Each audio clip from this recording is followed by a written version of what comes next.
नमस्कार, मैं हूं मयूरिका और वीएनएम टीवी पर आप मेरे साथ देख रहे हैं मुद्दे की बात। आज मुद्दे की बात में मुद्दा उठाएंगे जो बजट सत्र का दूसरा सेशन लोकसभा में शुरू हुआ है, राज्यसभा में शुरू हुआ है और वहां इस मुद्दे पर हंगामा हुआ है। ऐसे में ये सवाल जरूर सामने आ रहा है कि अलग-अलग राज्यों में एनईपी यानी नई एजुकेशन पॉलिसी लागू होने में अलग-अलग सरकारों को जो परेशानी आ रही है, कहां तक गुजरात इसमें सफल हो पाया है और किस तरह की चुनौतियों का सामना सरकार कर रही है, उस पर बात करेंगे। क्योंकि नई शिक्षा पॉलिसी को एडवांस एजुकेशन के रूप में लॉन्च किया गया था, क्योंकि हमारी जो शिक्षा पद्धति है काफी पुरानी थी और उसमें बदलाव की जरूरत थी। ऐसे में नई शिक्षा पॉलिसी लागू कर दी गई है, लेकिन अमलीकरण में कहीं ना कहीं काफी सारी दिक्कतें आ रही है। कैसे नई शिक्षा पद्धति को सभी राज्यों में लागू किया जा सकता है और जो 3 भाषाएं सिखाने की बात है वो कितनी हद तक सफल हो सकती है, उस पर बात करेंगे। कुछ खास मेहमान हमारे साथ जुड़ चुके हैं, उनसे आपको मिलवा देती हूँ और फिर एनईपी यानी नई एजुकेशन पॉलिसी पर बात करेंगे कि आखिरकार कैसे ये लागू होना संभव है। चलिए, हमारे साथ भारतीय जनता पार्टी से नीलेश सोलंकी जी जुड़े हैं। नीलेश जी, चर्चा में आपका स्वागत है। कांग्रेस पार्टी की ओर से गणपत कलाल जुड़े हैं। गणपत भाई, आपका भी बहुत बहुत स्वागत है। और एजुकेशनिस्ट के रूप में हमारे साथ रेखा व्यास जुड़े हैं। मैम, आपका भी चर्चा में स्वागत है। सबसे पहले पॉलिटिकल पार्टी से 2-2 मिनट की प्रतिक्रिया ले लेते हैं कि आखिरकार सरकार कौन सी मंशा के साथ एनईपी को लागू करना चाहती है और विपक्षी दल इसका विरोध क्यों करते हैं। आज लोकसभा में इसे लेकर काफी हंगामा भी हुआ। तमिलनाडु की जो पार्टी है डीएमके, उन्होंने कहा कि ये हमारे राज्य में संभव नहीं है। अलग-अलग राज्यों में भले ही इस पॉलिसी को बना तो दिया गया है, लेकिन लागू करना अभी भी संभव नहीं हो पा रहा है। 2-2 मिनट की प्रतिक्रिया और फिर इस मुद्दे पर विस्तार से बात करेंगे। नीलेश जी, एक अच्छी सोच के साथ न्यू एजुकेशन पॉलिसी को बनाया तो गया, लेकिन अमलीकरण में काफी सारी दिक्कतें हैं। गुजरात की क्या स्थिति है एनईपी मामले में? देखिए, देश में जैसे आपने बोला कि शुरुआत से कि काफी साल से देश में थोड़े बदलाव आना चाहिए था, जैसे कि एजुकेशन पॉलिसी हो, हेल्थ पॉलिसी हो, एनवायरमेंट पॉलिसी हो। तो दिल्ली की सरकार ने 2020 में नई पॉलिसी लॉन्च की थी कि काफी सारे राज्यों ने एक्सेप्ट भी किया था, जैसे हमारे गुजरात ने एक्सेप्ट किया था। तो अभी जैसे तमिलनाडु का हमारे जो संसद में धर्मेंद्र प्रधान जी है, जो देश के एजुकेशन मिनिस्टर है, उन्होंने वो जवाब भी अच्छे से दिया कि जो साउथ में जो प्रॉब्लम रहता है कि ये एजुकेशन पॉलिसी वो लोग क्यों नहीं लागू करना पाते, तो सीधी बात है, पानी जैसी एक साफ चीज दिखती है कि वहां पे अभी इलेक्शन आ रहे हैं। वहां पे अभी 3 से 4 दिन पहले का आप मीडिया अहवाल देख लीजिए, तो स्टालिन हो या उनके सुपुत्र हो या कोई भी हो, हिंदी भाषा को वो बोल रहे हैं कि भी थोपना चाहते हैं। लेकिन ऐसा नहीं है, कहीं पे भी भारत में काफी सारे राज्यों में ऐसा है कि भाई ये जो एजुकेशन पॉलिसी है, जो न्यू पॉलिसी है, वो तीन तीन भाषाओं में होती ही। वो तीन तीन गुजरात में एक एग्जांपल है कि भाई गुजरात में जो मदर टंग होती है वो एक हिंदी। एक हाँ मिनट, सर, फिर से बोलिएगा। हाँ, फिर जैसे से हर बोलिएगा। एक राज्य की एक अभी हर एक राज्य की एक मूलभूत लैंग्वेज होती है। एक दूसरी के हमारे भारत की एक लैंग्वेज है हिंदी, और बाकी हम लोग इंग्लिश को भी हम लोग लेते हैं। अभी ट्राई लैंग्वेज की जो पॉलिसी है, वो वहां पे वो पता नहीं कि स्टालिन जी को क्या याद आता है। जैसे कि भी तमिल लैंग्वेज है, तमिल लैंग्वेज वहां पे एक्सेप्टेबल है, लेकिन हमारी जो मूलभूत भाषा है जो हिंदी, उसको लागू करने के लिए वो लोग ऐसा एक्सेप्ट कर रहे हैं कि थोपना चाहते हैं, लेकिन ऐसा नहीं होता है। हर एक राज्य में, जैसे हमारे यहाँ पे भी एक स्वतंत्र है कि आप हिंदी बोल सकते हैं, आप इंग्लिश में भी लिटरेचर पढ़ सकते हैं या गुजराती में भी पढ़ सकते हैं। तो हमने भी 30 साल पहले यहाँ पे कांग्रेस की सरकार थी, तो कभी हमने ऐसा एक्सेप्ट नहीं किया कि हमारे पे हिंदी लैंग्वेज आप जबरदस्ती लागू करते हो, हमारे यहाँ इंग्लिश लैंग्वेज लागू करते हो। ऐसा था ही नहीं, क्योंकि ये तीनों लैंग्वेज का सालों पहले भी जन्म हुआ था। यहाँ पे क्या होता है कि जैसे स्टालिन ने, जैसे कर्नाटक सरकार, यहाँ कांग्रेस की सरकार भी है, तो मैं उसका भी बोलना चाहूंगा कि ये लोग जो राज्य है वो राज्य दिल्ली गवर्नमेंट से या मोदी सरकार से जुड़ना नहीं चाहते। पता नहीं कि उनके जहां वहां पे अभी इलेक्शन आने वाले हैं, तो उनको ऐसा है कि हम लोग जैसे यहाँ पे राष्ट्र जो दिल्ली की नीति है, जो राष्ट्रीय नीति है यहाँ पे लागू करेंगे तो हमारे वोट बैंक चले जाएंगे। ऐसा ही चलिए ठीक है काम किया था केजरीवाल ने। सर। जी जी सर, ये राजनीति की बात है। मैं ये जानना चाह रही थी कि गुजरात में, क्योंकि गुजरात में तो ओपन है सब कुछ, इस पॉलिसी के लिए सरकार भी ओपन है, तो वहां क्या स्थिति है? मैं बाद में फिर से आपके पास आऊंगी। गणपत जी, एनईपी न्यू एजुकेशन पॉलिसी क्या मानती है कांग्रेस पार्टी? और जब भी कोई अच्छी बात आती है तो कांग्रेस पार्टी हमेशा, या विपक्षी दल, आज ऐलान भी हुआ है कि एनडीए से जुड़े हुए जो भी विपक्षी दल हैं, उनके छात्र संगठन है, मामले पर विरोध करेंगे। यानी अच्छी चीजों पर भी विरोध ही करना क्या विपक्ष का काम होता है? नहीं, नहीं, नहीं, गलत है। अच्छी चीज़ पे और एजुकेशन पे विरोध कभी नहीं किया जाता, लेकिन पॉलिसी में जो टर्म्स एंड कंडीशन है ना मैडम, वो गलत है।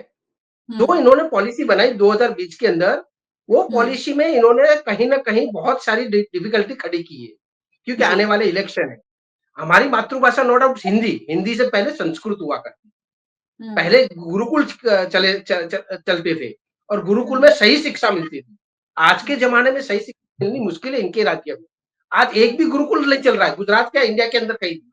और ना ही कोई बच्चे आज भी वो गुरुकुल के अंदर पढ़ रहे हैं, ना ही वो संस्कृत पढ़ाया जा रहा है। जो सही दिशा में, सही निशाने पे सही लोग को सही शब्द और सही जानकारी पहुँचे, ये कहीं न कहीं डिफिकल्टी दिख रही है। संस्कृत हमारा मातृभाषा हुआ करता था साहित्य की। चाहे तो आप रामायण देख लीजिए, कोई भी सीरियल देख लीजिए पुराने जो वेद वेदांत में लिखा गया है। हिंदी संस्कृत तो बाद हर में इनका आया है। संस्कृत तो ज्यादातर हर बच्चा अपने कोई ना कोई स्टैंडर्ड में तो पढ़ता ही है सर। नहीं, अभी नहीं है मैम, अभी वो सभी गुरुकुल बंद है। तो इनको बिजनेस हो गया है, गुरुकुल इनको हटा के पॉलिसी की बात की जाए, संस्कृत को हटा के हिंदी लाया। अब हिंदी सर, तमिल में क्या कोई हिंदी समझ पाएगा? ये चीज सालों से उनका चलता आ रहा है। अपनी मातृभाषा कैसे चेंज करेगा? वैसे जब उसको आया ही नहीं है, ये लोग हर राज्य में धर्म के साथ खेलने जैसी बात हो रही है। पॉलिसी ये धर्म के साथ खेलने जैसी बात है, क्योंकि किसी भी राज्य में किसी भी सीएम से, किसी भी यूनिवर्सिटी से, किसी भी राज्य से, स्थानिक लोगों से कोई तरह का कोई अभिप्राय नहीं लिया गया है। चलिए इनको ठीक ना है। ही कभी अभिप्राय नहीं लिया गया है। अभिप्राय लेते तो इनके पास कुछ ना कुछ एविडेंस होते कि नहीं भाई इस राज्य में ऐसा चल रहा है, ये राज्य में ऐसा चल रहा है, तो अभी पोस्टपोन हम करते हैं। ये 2020 से चलता आ रहा है। अभी इनको 2026-27 का इलेक्शन के चक्कर में ये पॉलिसी कुछ ना कुछ धर्म के नाम पे एजुकेशन को डाल रहे हैं, ये गलत है। हम लोग एजुकेशन को सपोर्ट कर रहे हैं, एजुकेशन को 100% सपोर्ट करेंगे, लेकिन सही दिशा में जा रही होगी तब। ये 15-75 साल में हम लोग ठीक है जी। गणपत जी, इसमें धर्म कहाँ से बीच में आया, मैं समझ नहीं पा रही हूँ। चलिए रेखा जी के पास चलती हूँ। बिल्कुल सही बोल रहे, धर्म कहाँ बीच में आया? क्योंकि साउथ में जब केरला हो, तमिलनाडु हो, आंध्र प्रदेश हो, वहां हिंदी नहीं चल रहा है प्रॉपरली। और वहां इनके साथ, क्योंकि वो लोग विरोध कर रहे हैं कि हमको हिंदी जब आता ही नहीं है, हमारी संस्कृति में उनको लिखा नहीं गया है। मतलब हमारा, हमको गौरव कि हमारा देश की हिंदी एक लैंग्वेज बहुत, हमारा राष्ट्रीय हिंदी लैंग्वेज है, पर जिनको समझ ही नहीं पड़ रहा है, तो स्टेट को वो लेवल तक वो समझ नहीं, सीएम्स अगेंस्ट है, पब्लिक कमल जी को शायद इतिहास मालूम नहीं है, इसीलिए वो लोग वो गलत स्टेटमेंट दे रहे हैं। सवाल नहीं है, इतिहास थोड़ा पढ़ लीजिए। हमको अभ्यास करके विश्वास में लेना चाहिए। हर राज्य को विश्वास में लेकर पॉलिसी बनानी चाहिए। आप दोनों से जो सवाल पूछे हैं, आपने वो सवाल के जवाब नहीं दिए हैं। मैं वापस आऊंगी आपके पास। रेखा जी के पास चलती हूँ, जो स्कूल की प्रिंसिपल भी रही हैं और हाल ही में रिटायर्ड भी हुई हैं। मैम, गुजरात में मैं अन्य राज्यों की बात ही नहीं कर रही हूँ, मैं बात कर रही हूँ गुजरात की, कि न्यू एजुकेशन पॉलिसी में गुजरात कहाँ पहुंच रहा है। 3 भाषाएं सिखाने की जो बात गुजरात में सरकार ने की थी 2020 से 25 तक, कितना क्या क्या क्या अमलीकरण में आया है? क्या इस पर नियम बने हैं और कौन कौन से स्कूल्स इसे लागू कर रही हैं? धन्यवाद मयूरिका जी। सबसे पहले मुझे कहना पड़ेगा कि गुजरात में हालांकि जब लैंग्वेज की जब बात आ रही है तो ज्यादा कठिन इसीलिए नहीं होती है क्योंकि गुजरात और नॉर्थ इंडिया के जो स्टेट्स है, इवन राजस्थान है, महाराष्ट्र है, यहाँ सभी पर हिंदी एक्सेप्टेबल है। तो यहाँ Hindi third language, 3 language formula की जब बात आ रही है तो first mother tongue that is Gujarati, second अगर इंग्लिश मीडियम है तो इंग्लिश सेकंड, या इवन गुजराती मीडियम वाले भी इंग्लिश को पढ़ाते हैं, और थर्ड लैंग्वेज ऐसे हिंदी काफी सारे सालों से पढ़ा रहे हैं। ऐसा नहीं कि आजकल ही ये सब इम्प्लीमेंट किया है। तो हम्म। गुजरात में 3 लैंग्वेज फॉर्मूला में हालांकि इतनी कोई दिक्कत नहीं आ रही है। जो प्रॉब्लम आ रही है वो साउथ के स्टेट्स के साथ आ रही है, जो अभी जो दोनों महानुभावों ने जो डिस्कशन किया कि प्रॉब्लम कहाँ आ रही है कि education is in concurrent list, right? It was earlier in state list, now it is in concurrent list. तो केंद्र से जो भी नीति आती है वो सभी राज्यों को उसको अमल में रखना पड़ता है। और दूसरी बात यह है कि ये एनईपी का जो ड्राफ्ट है, नेशनल एजुकेशन पॉलिसी, जो काफी लंबे समय के बाद जब आई है, तो वो पार्लियामेंट में नहीं पास हुई है। तो ये अभी तक मतलब कि किसी पर, जैसे किसी ने बोला कि किसी पर ठोका नहीं जाना चाहिए, क्योंकि when it becomes law you can ask someone to implement it by force. So it was not discussed in parliament at all. It was discussed in the committee, right? It was discussed in the cabinet, but not in the parliament. तो सबसे पहले ये बात जो south की जो problem जो आ रही है, क्योंकि साउथ इंडिया के लोग ये मान रहे हैं कि हिंदी हम पर ठोकने जा रही है। हमारे लोग, हम नॉर्थ इंडिया के जो काफी सारे लोग हैं, they are very, for them it is very easy to converse in Hindi, क्योंकि हिंदी उनकी मातृभाषा के साथ बहुत मिली जुली है, ज्यादा डिफरेंस नहीं है। जबकि तमिल और साउथ की कन्नड़ और जो साउथ की जो लैंग्वेजेस है उसमें और हिंदी में काफी डिफरेंस है। तो और दूसरा कि उनका ये बोलना है, क्योंकि एक कहीं पर जो ड्राफ्ट है कहीं पर ऐसा भी कहा गया है कि ज्यादा लैंग्वेजेस सीखने से कॉग्निटिव डेवलपमेंट होता है। तो स्टालिन का मतलब ये भी कहना है कि कहाँ पर ऐसा है कि जिससे ज्यादा लैंग्वेजेस से कॉग्निटिव डेवलपमेंट होगा। तो ये भी बात मतलब गलत है। जिसको सीखनी है वो सीखे, वॉलंटरी कोई मना नहीं कर रहा है, लेकिन बाय फोर्स सभी को साथ में लेकर वो लो होना चाहिए। अगर हमारा कंट्री डाइवर्स कंट्री है, हमारा फेडरल स्ट्रक्चर है हमारे देश का, तो डेमोक्रेसी और सभी स्टेट के कल्चर, डाइवर्सिटी, ये सब चीजों को ध्यान रखते सभी को साथ में लेकर अगर ये पॉलिसी को हम इम्प्लीमेंट करें तो वो ज्यादा उसका हमें अच्छा रिजल्ट बनेगा। बाकी मैं बिल्कुल उसके खिलाफ नहीं हूँ। Third language Hindi 3 language formula कोई आजकल की नहीं है, राइट? 68 में जब कोठारी कमीशन आया उसी में भी ये 3 लैंग्वेज फॉर्मूला का था, उसमें भी जिक्र किया गया था। लेकिन इंदिरा गांधी, राजीव गांधी, अटल बिहारी वाजपेयी, कोई ये साउथ इंडिया पर ये फोर्सफुली वो कर नहीं पाया कि भी उनको फोर्स नहीं कर पाया कि आप ये इम्प्लीमेंट करो, क्योंकि national unity is more important. बाकी के मसले तो बाद में भी सोल्व होते रहेंगे, लेकिन कभी भी ऐसा ना होना चाहिए कि इसकी वजह से भावात्मक एकता में कमी आ जाए और ये साउथ के लोगों को हमसे दूरी पड़ जाए। तो this is a threat for even sometimes they should be included in the part of policy framing. This is what I personally believe. Yeah. जी बिल्कुल। तो नई शिक्षा पद्धति जो है काफी सारी चीजें उसमें है, और ट्राई लैंग्वेज पर विवाद हमेशा से होता रहा है। वैसे गुजरात में तो ज्यादातर बच्चे इंग्लिश, हिंदी, गुजराती सभी माध्यम में पढ़ते हैं, तो वहाँ बहुत सारी दिक्कतें नहीं है। नीलेश जी, गुजरात में सरकार को कितनी सफलता मिली है एनईपी के अमलीकरण में? मयूरिका जी, मैं ये जो प्रश्न है वो प्रश्न कांग्रेस के प्रवक्ता नहीं समझ पाए। ये लैंग्वेज का प्रॉब्लम है। स्टालिन जी इतने बड़े विद्वान तो नहीं है कि उनको मालूम होगा कि दूसरे राज्यों ने एक्सेप्ट किया तो हमने क्यों तमिलनाडु का ही प्रश्न आया, क्यों राजस्थान से कभी कोई प्रश्न नहीं आया, महाराष्ट्र से कभी कोई प्रश्न नहीं आया, मध्य प्रदेश से कोई प्रश्न नहीं आया, गुजरात से नहीं आया। लेकिन ये जो भी चल रहा है वो कांग्रेस की देन है। भारत जब आजाद हुआ तब लैंग्वेज प्रॉब्लम की पूरी अपने पास एक इतिहास है। सबको मालूम है कि साउथ में अभी भी हिंदी एक्सेप्टेबल नहीं करते। क्यों? कि जब भारत देश आजाद हुआ तब कांग्रेस की यही नीतियों ने वो सॉर्ट आउट नहीं किया। और 68 का जो जिक्र किया, सही बात है कि कोठारी कमीशन में उल्लेख है कि राष्ट्रीय भाषा हर एक देश के कोने कोने में होनी चाहिए। तीसरी लैंग्वेज आप कोई भी यूज कर सकते हो, दूसरी लैंग्वेज कोई भी यूज कर सकते हो, लेकिन फर्स्ट लैंग्वेज हिंदी एप्लीकेबल है, आपको थोपना नहीं है। लेकिन राष्ट्र की जो भाषा होती है वो तो आपको एक्सेप्ट करना पड़ेगा ना। आप वंदे मातरम बोलते हो तो वंदे मातरम के कोई जबरदस्ती थोपता थोड़ी है, आपके अंदर एक राष्ट्र प्रेम होना चाहिए। इसलिए हमारी सरकार ने वही जो किया है कि भाई ट्राई लैंग्वेज में होना चाहिए। गुजरात में क्यों प्रश्न नहीं है, मुझे बोलिए। महाराष्ट्र में, राजस्थान में अभी गहलोत सरकार घर पे गई है लाल डायरी में, उनको भी कोई प्रॉब्लम नहीं था। 2020 में तो उनकी सरकार थी ना। लेकिन यहाँ पे डीएमके जो कांग्रेस के गठबंधन में है, लेकिन कांग्रेस आज तक उनको समझ नहीं पाई है।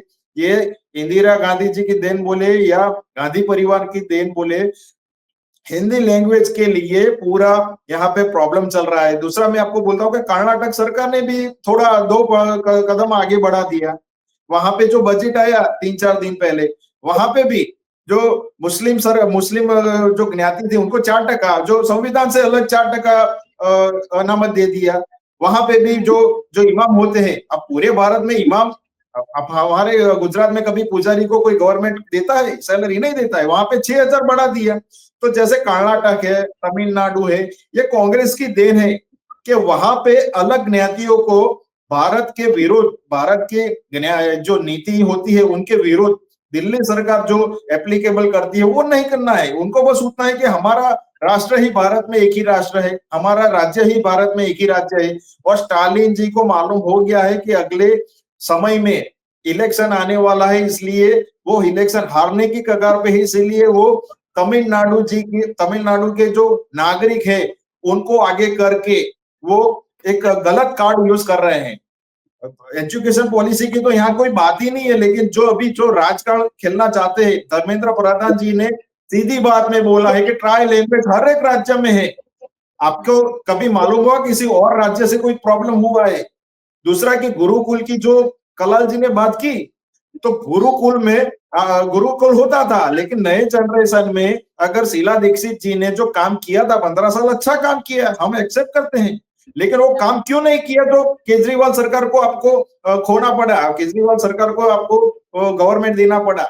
तो हर एक ने अच्छा काम किया है। नई नीति के लिए एजुकेशन पॉलिसी बहुत पुरानी, हमारी आपकी पूरी व्यवस्था थी, उनको नए तरह से लाए। यहाँ पे जैसे दिल्ली बोर्ड अलग रहता है, गुजरात बोर्ड अलग रहता है। हमारे यहाँ गुजरात में भी हिंदी स्कूल में पढ़ना चाहता है लड़का तो पढ़ सकता है, कोई उर्दू स्कूल में पढ़ना चाहता है तो पढ़ सकता है। तो हमारे यहाँ तो कोई प्रॉब्लम नहीं होती है। लेकिन यहाँ पे तो कांग्रेस की भी नहीं चलती, उसकी गठबंधन वाली सरकार वहां पे हिंदू उद्वेलन करती है। जो हिंदू जो ज्ञाति है उनको, जो सनातन, उनको समाप्त करने का तो वो पूरा प्रोग्राम करते हैं।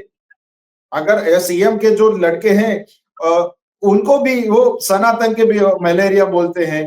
मतलब इन लोगों को ऐसा है कि बस पूरे भारत में से एक हिंदी लैंग्वेज सनातनी समाप्त हो जाए और किसी और धर्म को उनको वो इंपॉर्टेंट देना है। ये कांग्रेस की देन है। जो हिंदी और तमिल का जो प्रॉब्लम चल रहा है पूरा इतिहास सबको मालूम है, लेकिन ये लोग बोलना नहीं चाहते क्योंकि उनको मालूम है कि उस टाइम पे India is Indira and Indira is India होता था। 68 में क्यों नहीं लागू किया? चलो बोलिए।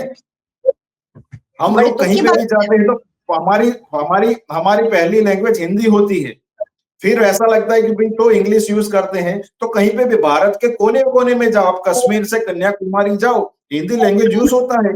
लेकिन यहाँ पे राजकारण चल रहा है, कनी मोजी एक सांसद है और उनको मालूम है कि डीएमके का पक्ष रखना है। वहां पे स्थानीय साउथ में एक कल्चर है कि स्थानिक जो राजकारण होती है, जो स्थानिक पार्टियां होती है, उनका प्रभुत्व ज्यादा है।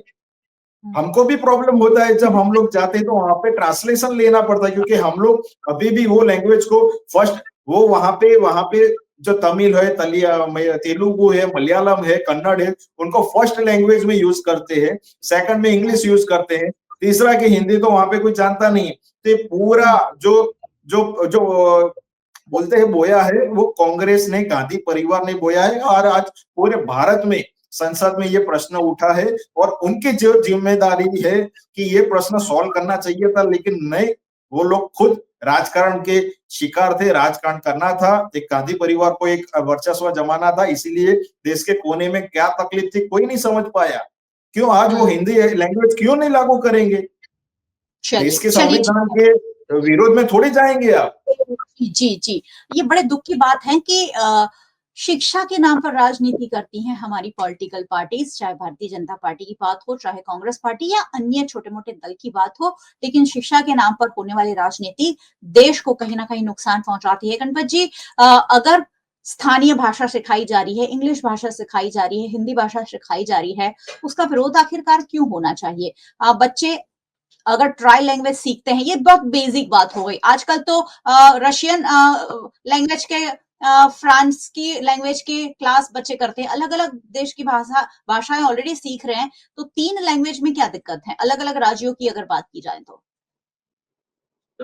एजुकेशन लेवल पे कांग्रेस कभी विरोध नहीं किया।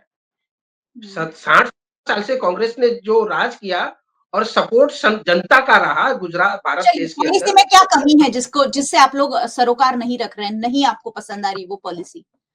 इनकी सरकार 2009 में डॉक्टर मनमोहन सिंह ने एजुकेशन लेवल पे, आरटी के लेवल पे गरीब बच्चों को 25% एजुकेशन लेवल पे अच्छी स्कूलों में शिक्षा मिले। मेरी देखो सीधी बात है, आज 15 साल गुजरात के अंदर हो गए मैडम, गरीब बच्चों को गरीब रहने देते हैं, गरीब वालों को आप 1.5 की जो लिमिट रहता है ना, इनकम लिमिट, वो इन लोग को नहीं बढ़ानी है। गरीब को, गुजरात को गरीब भी बताएंगे। यहाँ ये लोग क्यों चुप बैठे? 15 साल हो गए मैडम, 15 साल में हर स्कूल की इनकम बढ़ रही है, हर टीचर की इनकम बढ़ रही है, हर स्कूल डेवलप हो रहा है, हर एमएलए एमपी सबकी इनकम बढ़ रही है। तो गुजरात के अंदर एजुकेशन लेवल पे चुप क्यों बैठे? नीलेश भाई को मैं यही मैसेज देना चाहता हूँ कि आपके प्रधानमंत्री साहब को यही मैसेज दिए कि हमारे गरीब, गुजरात गरीब नहीं है। हमारे 1.5 लाख इनकम करने वाले में से उनकी बढ़ोतरी राजस्थान, दिल्ली और अदर राज्यों में जब 2.5 लाख हो सकती है, तो गुजरात में 1.5 लाख एजुकेशन पॉलिसी में क्यों है? मुझे इस बात का, यदि सही है ये 15 साल से गरीब को गरीब रहना देना चाहते हैं कि एजुकेशन में धर्म के साथ, गरीब के साथ खेल रहे हैं। बीजेपी वाले गरीबों के साथ खेल रहे हैं 15 साल से, क्योंकि 15 साल से विधानसभा, लोकसभा में ये प्रश्न उठा है, लेकिन उस पर पत्ता डाला गया। जैसे उठेगा गरीब को गरीब रहने दो। 1.5 लाख क्यों है? और राज्यों में जब इनकी सरकार है, और राज्यों में इनकी सरकार है, दिल्ली है, राजस्थान है, महाराष्ट्र में, वहां 1.5 लाख नहीं है मैडम, वहां बढ़ाया गया है। वहां तुम्हारा 2 लाख, 2.5 लाख, 3 लाख तक पहुंच चुका है। तो गुजरात के अंदर पॉलिसी में गुजरात के बच्चों को, गुजरात की गरीब जनता को गरीब देखना चाहते हैं बीजेपी वाले।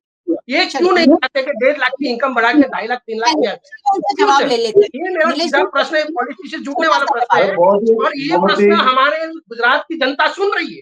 आपके द्वारा गुजरात की जनता सुन रही है कि बीजेपी वाले गरीब लोग 1.5 लाख की इनकम को बढ़ा के जो लिमिट है उसको 2.5 लाख क्यों नहीं करना चाहते? जवाब तो बहुत ही उम्दा प्रश्न किया है मयूरिका जी। आप सारे प्रश्न के जवाब मैं देखो अभी भी झूठ बोल रहे हैं। गरीब का 1.5 लाख की पॉलिसी देखो, अभी झूठ बोल रहे हैं। कितना झूठ बोल रहे हैं? आज गुजरात की पॉलिसी 1.5 लाख है madam. RT, right to education की पॉलिसी, आज बच्चा आज की तारीख में कितना झूठ बोल रहे हैं। 2.5 लाख इनके राज्य सरकार में, जब तुम्हारे शर्मा में आ गए, दिल्ली में आ गए, राज्य में आ गए, तो गुजरात में क्यों नहीं ला रहे हो आप? मेरे को ये चाहते हैं कि आप गुजरात में क्यों ला रहे हो? मेरा जवाब तो ले लीजिए। अरे यार, मेरा जवाब तो ले लीजिए। कांग्रेस का प्रवक्ता क्यों इतना हताश हो रहा है? कभी मत बोलो, वो है सत्य बोलो। अरे झूठ सच का फायदा, झूठ सच का जो भी होता है परिणाम वो जनता पे छोड़ते थे। हम लोग ऐसा नहीं है। देखिए मयूरिका जी, 3-4 इन्होंने जो एलिगेशन का पूरे जवाब देता हूँ, इनको थोड़ा म्यूट करना है, क्योंकि बहुत ही अच्छे प्रश्न किए तो जवाब भी अच्छे ही मिलेंगे। यहाँ पे जो भत्ता बढ़ाया है, तो पूरे भारत में जो हमारे जो विधायक होते हैं, जो धारासभ्य होते हैं, अरे गुजरात में उनके पेंशन नहीं है। पूरे भारत में, राजस्थान में पेंशन है, महाराष्ट्र में पेंशन है, कोई भी आप राज्य, गुजरात में धारासभ्य को पेंशन नहीं है। दूसरा मैं आपको बोलता हूँ कि भत्ता बढ़ाया हुआ है, मतलब सांसद को पेंशन मिलता है। यहाँ पे महाराष्ट्र में ऐसा है कि हर बार जितनी बार आप जीतते हो उतनी बार पेंशन मिलता है। राजस्थान में ये पॉलिसी, गुजरात में नहीं है यहाँ पे। दूसरा कि आरटीई के तहत ये राज्य सरकार 315 करोड़ सरकार खर्च बोझा उठाती है वो बच्चों के लिए, कि बच्चे बड़ी बड़ी स्कूल में आरटीआई ऑनलाइन फॉर्म भर सकते हैं, और पूरा ट्रांसपेरेंसी है। यहाँ पे कांग्रेस जैसा भ्रष्टाचार नहीं है। यहाँ पे 5 स्कूल लिखे हैं ना, तो 5वें राउंड तक 5 स्कूल में से कोई भी अच्छी स्कूल आ जाती है। दूसरा कि इन्होंने बोला कि गरीबी 21 करोड़ यूएन का आंकड़ा है, भारत सरकार का नहीं है। यूनाइटेड नेशन का आंकड़ा है कि 21 करोड़ लोग भारत से गरीबी से बाहर आए। तो कलाल जी कहां सो रहे हैं? राहुल गांधी हाँ, जी वो कहाँ सो हथकड़ी रहे पहना हैं? के उनको वो अमेरिका से आंकड़ा क्यों हथकड़ी नहीं पहना मिला? के भेजे वो गरीब यहाँ लोग पे हैं। बाहर और कोई 1 नहीं, करोड़, हथकड़ी पहना के गुजरात अरे में, एक मिनट, भारत में आ रहे हैं ना, वो लोग गरीब है, ये लोग बोल अरे रहे हैं। अच्छे हम आंकड़े हैं, गरीबी अच्छे तो ऑथेंटिक आपने आंकड़े। इतनी हिम्मत हो मेरी तो बात हमारे ये बता दो ये मजा नहीं कि आएगी 1.5 लाख मुझे। की जगह 2.5 लाख क्यों नहीं करते? मैं सरकार मेरा का प्रश्न आंकड़े और बोल कुछ रहा नहीं हूँ। है। आप गरीब लोग को गरीब देखना चाहते हो, अरे हमारे गुजरात की ये गरीबी को सरकार के क्यों आंकड़े मैं गरीब बोल रहा हूँ। अब एक मिनट, आप देखिए कलाल जी आप बोल रहे हैं तो मैंने शांति से सुना। सुना अब ये जब अच्छी 1.5 लाख की डेकोरम बात है तो 1.5 लाख की इनकम पे आप सीधे आइए। अरे डिबेट में डेकोरम रखी है, ये अच्छा नहीं लगेगा कि सब्जी मार्केट जैसा आप करते हैं। देखिए यहाँ पे जवाब दीजिए, मैं रेखा जी के पास चलूंगी फिर। क्या यहाँ पे 21 करोड़ गरीबी से बाहर है, 3 करोड़ और दिल्ली सरकार ने जो ग्रामीण में गरीब आवास योजना में बढ़ाए है, 2 करोड़ और शहरी विकास में बढ़ाए कि गरीबों को घर मिलेगा। आज देखिए झोपड़पट्टी नहीं मिल रही है, उनको पक्के मकान मिले जाते हैं, गरीबों को मुफ्त राशन मिलता है। आज अच्छी एजुकेशन पॉलिसी है, हेल्थ पॉलिसी है, 5 लाख से 10 लाख एजुकेशन हेल्थ पॉलिसी बढ़ाई गई है। क्या बात करते हो आप कि यूएन का आंकड़ा आप गलत बोल रहे हो? जो आईटी में आज एक भी आप देखिए कि प्रवेश महोत्सव में आज सरकारी स्कूलों में लाइन लगी हुई है। आप कहाँ सो रहे हो कलाल जी? पूरे भारत में देखिए तो सही। सर रहने दो ना, 1.5 लाख की मेरी बात है, उसका जवाब नहीं दे रहे हो आप। नहीं, आप चलिए 1.5 लाख ठीक की है। 15 साल से 1.5 लाख की जो बात चल रही है आरटी की, उसको मर्यादा क्यों नहीं बढ़ा रहे हो? मेरे प्रश्न एक ही था। ये गुजरात का प्रश्न अरे है। बाबा जी गुजरात सही है। अरे यहाँ पे मेरा एक और भी चीजें सुना लड़का अरे इस चैनल कलाल जी, बताइए, अरे यार आप कलाल 1.5 लाख जी, को बढ़ाना क्यों नहीं चाहते हो? आप 1.5 लाख को आज जो बजट है 3.5 लाख प्लस करोड़ का, उतना तो देवा है हमारे पे। आज बोझा है, हम उसके बोझे के नीचे झुक रहे हैं सर। नहीं नहीं नहीं नहीं नहीं नहीं देखिए देखिए देखिए अभी 10 सेकंड मयूरिका जी 10 सेकंड बढ़ाना दीजिए। क्यों नहीं चाहते? मयूरिका जी 10 हर राज्य सेकंड में इनकी राज्य सरकार में मयूरिका जी 10 सेकंड फ्री में तुम्हें 500 रुपए में सिलेंडर मिल रहा है राजस्थान में, और यहाँ नहीं दे रहे हो। चलिए आप दोनों मयूरिका मुद्दे जी से 10 सेकंड एक स्टैटिस्टिक आंकड़ा देता हूं कि पूरे राज्य का जो जो जो देवा होता है, जो डेप्थ होता है, वो 33% से ज्यादा नहीं होना चाहिए बराबर। हमारा गुजरात का जो जो जो डेप्थ है, जो देवा है, वो 4% रिड्यूस हुआ है। वो मुख्यमंत्री श्री ने ट्वीट किया है और पूरा जो 10-21 राज्यों का स्लैब हुआ था उसमें 4% रिड्यूस हुआ है। दूसरा कि हमारा 33% से ऊपर गया ही नहीं है, जैसे कांग्रेस की शासन में गया था। हमारा अभी भी 16% के नीचे है। कलाल जी क्या बात कर रहे हो? कौन से डेप्थ लेके आए हो? इसके अंदर हाईकोर्ट के अंदर मैडम, हाईकोर्ट के अंदर वकील लोग है ना, वकील लोग गुजराती टाइपिंग नहीं बोल रहे, गुजराती शब्द यूज नहीं कर पा रहे, 4% क्योंकि वहां भी रिड्यूस हुआ वकील है लोग ने हमारे गुजरात हाईकोर्ट में गुजरात हंगामा का किया है। डेप्थ हुआ और है। आप एजुकेशन की 3 सब्जेक्ट की बात, गुजरात के अंदर गुजराती बोला नहीं जा रहा है सर। गुजरात के अंदर गुजराती बोलने पे पाबंदी लगाई गई है ये हाईकोर्ट हताश हो गए मयूरी, ऐसे डिबेट में नहीं मजा आएंगे। वहां वकील लोग हंगामा कर रहे, सत्य प्लीज आप है ना। शांति बनाए रखिए। रेखा जी के पास चलूंगी। Rekha ji, new education policy, आप एजुकेशन फील्ड से जुड़े हुए हैं और सालों तक आपने बच्चों के साथ, स्टूडेंट्स के साथ काम किया है। नई एजुकेशन पॉलिसी लागू होने पर आपका क्या मानना है? ये कितनी छात्रों के लिए, स्टूडेंट्स के लिए हित में साबित हो सकती है, कितनी फायदेमंद साबित हो सकती है? नई एजुकेशन पॉलिसी के जो ड्राफ्ट है बहुत अच्छी है, उसमें कोई दो राय नहीं है, क्योंकि मेन उसका जो ऑब्जेक्टिव है वो universalization of education, inclusive, equitable and quality education. और बेसिकली इसमें जो है कि भारतीयता के जो एजुकेशन है उसमें जो बालक, हमारा जो विद्यार्थी है, जब ये सिस्टम में से बाहर निकलेगा तो भारतीय कल्चर, हमारे देश का जो संस्कृति है, हमारे देश की जो भव्य जो ट्रेडिशंस है, कल्चर है, ये सबको साथ में लेकर उसके लिए एक गौरव की अनुभूति करेगा। और इसके साथ साथ नए समाज, जो परिवर्तनशील समाज है, दुनिया की जो डिमांड है, वो जो टेक्नोलॉजी के फील्ड में देखो या डिजिटलाइजेशन के फील्ड में देखो, तो उसमें भी बच्चों को प्रिपेयर करके नए जमाने के साथ कदम मिला सके, ऐसे ऑब्जेक्टिव के साथ ये पॉलिसी बनाई गई है। लेकिन प्रॉब्लम है वो इम्प्लीमेंटेशन के लिए। Implementation is a big big big question, क्योंकि जैसे कि इसमें जो ऑब्जेक्टिव में एक है कि इक्विटेबल या इक्विटेबल एजुकेशन, राइट, सब समाज को अंदर लेकर ये सबको शिक्षा मिलनी चाहिए। लेकिन एसआर का जो रिपोर्ट अभी जो हमें मिला उसमें के हिसाब से क्लियरली जो ये ईयर है, ये recent this year drop out ratio है वो बढ़ा है, और वो भी गर्ल्स का ड्रॉप आउट रेशियो बॉयज के कंपेयर में बढ़ा है। तो मतलब कि हमारी जो स्ट्रेटेजी में कहीं ना कहीं कमी रह गई है। दूसरा की जो लैंग्वेज के बारे में है कि मातृभाषा में एजुकेशन देना चाहिए, 3 लैंग्वेज फॉर्मूला, हम एक साइंटिफिक टेम्पर के साथ समाज हमारा आगे बढ़े। तो हमारा क्वेश्चन हमारी ओर पर है कि गुजरात में से या इवन हमने कितने से राइटर्स जिसको हम बोले कि गुजराती लेखक हमने पैदा किए, 30 इयर्स से हमारे यहाँ बीजेपी है। इसके पहले मैं बिल्कुल पॉलिटिक्स में नहीं जाऊंगी, इसमें बिल्कुल मतलब नीलेश भाई और गणपत भाई बुरा मत लगाना, इसके पहले कांग्रेस थी। लेकिन हमें पता है कि जो साइंटिस्ट है, जो अच्छे इवन वो सब साउथ में से निकले हैं, गुजरात में से नहीं निकले, क्या बहुत कम है। ऐसा मेरा नहीं कि बिल्कुल नहीं निकले, लेकिन मातृभाषा पर जो ग्रिप है वो डे बाय डे बच्चों की कम हो जा रही है। तो ये एक बहुत बड़ा एक थ्रेट है। दूसरा मैं एक जो बोलने वाली थी कि इसमें आज का ही मैंने दिव्य भास्कर में जब मैंने पढ़ा कि बेंगलुरु में एक कुछ केस चल रहा था जिसमें डिस्क्रिमिनेशन की वजह से, देखो यूनिवर्सिटीज में कास्ट की वजह से 2 बच्चों ने सुसाइड किया, डिस्क्रिमिनेशन होने की वजह से, भेदभाव रखने की वजह से। तो दोनों की माताओं ने वहां पर कोर्ट में पिटीशन फाइल की। अब पिटीशन फाइल की तो पिटीशन मतलब ये सब हुआ 2019 में, और इन्होंने जो फाइल की वो 2012 का जो ड्राफ्ट था, तब तो न्यू एजुकेशन पॉलिसी आई नहीं थी। तो मतलब ये जो ड्राफ्ट था वो ज्यादा डिफाइन था।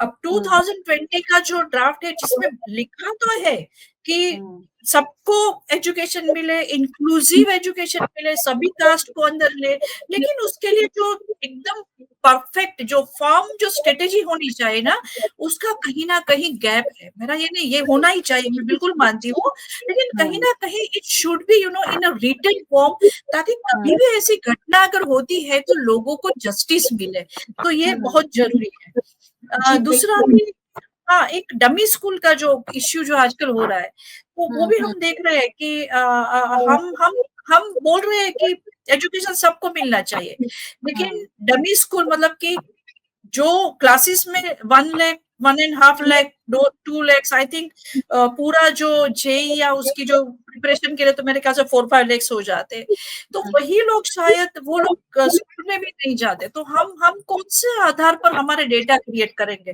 कि हमारा एजुकेशन ये है, क्योंकि हमारे पास सब डेटा ही सही नहीं है कि कितने लोग स्कूल में जाते हैं, कितने लोग पास आउट होते, ये सब तो क्या हमारा बेस क्या रहेगा कि हमें सही डेटा मिलेगा।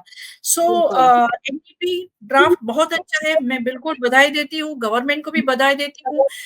मैं मानती हूँ कि नई भारतीय संस्कृति के मतलब हमारी संस्कृति के लिए विद्यार्थी को गौरव हो, ऐसा ही एजुकेशन होना चाहिए, लेकिन उसका इम्प्लीमेंटेशन के लिए corrupt officers and corrupt politicians दोनों की वजह से कहीं ना कहीं गैप इन इम्प्लीमेंटेशन ये है।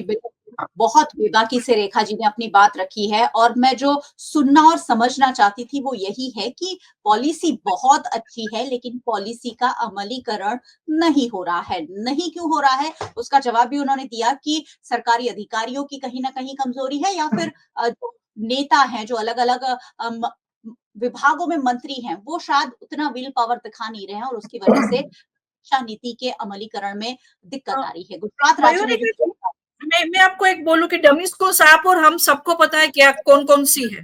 आज तक गुजरात गवर्नमेंट में किसी को नहीं पता चला, कोई किसी को पकड़ नहीं पाए। मैम बड़े लोगों को दिया।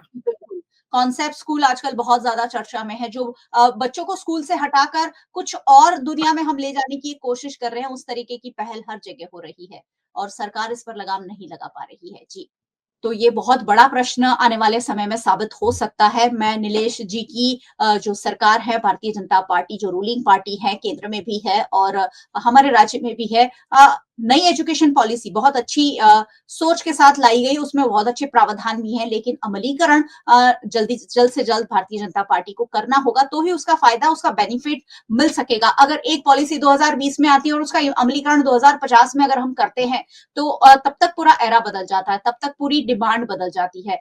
तो आशा करते हैं कि ये जो चुनौतियां आ रही है सरकार को, ट्राई लैंग्वेज से लेकर अलग अलग, उस पर पार सरकार जल्द से जल्द पाले। बहुत बहुत शुक्रिया आप सभी मेहमानों का हमारे साथ जुड़ने के लिए। Thank you so much. और बहुत बहुत शुक्रिया सभी व्यूअर्स का हमारे साथ जुड़ने के लिए। वैसे व्यूअर्स को जुड़ते रहना चाहिए, क्योंकि ये वो बातें हैं जो हम सब पर लागू होती है। एनईपी अगर लागू होती है अलग अलग राज्यों में सुचारू रूप से, तो सभी बच्चों को फायदा हो सकता है। ऐसे में एनईपी पर बात करना और जानकारी लेना हम सबके लिए जरूरी है। वीएनएम टीवी को यूट्यूब चैनल पर आप देख रहे हैं, जरूर देखते रहिए। चैनल पर अगर पहली बार आए हैं, सब्सक्राइब नहीं किया है, तो प्लीज सब्सक्राइब कर लीजिए, क्योंकि ये वही बातें हैं जो आपके लिए जानना और समझना जरूरी है। आप हमें फेसबुक पर देख रहे हैं, शेयर कर लीजिए। आप हमें ओटीटी प्लेटफॉर्म्स पर देख रहे हैं, डेली हंट, वोडाफोन टीवी, जियो टीवी और जियो टीवी फाइबर। 498 नंबर के चैनल पर वीएनएम टीवी को 24 घंटे लगातार देखा जा सकता है। देखते रहिए वीएनएम, जुड़े रहिए वीएनएम के साथ। नमस्कार।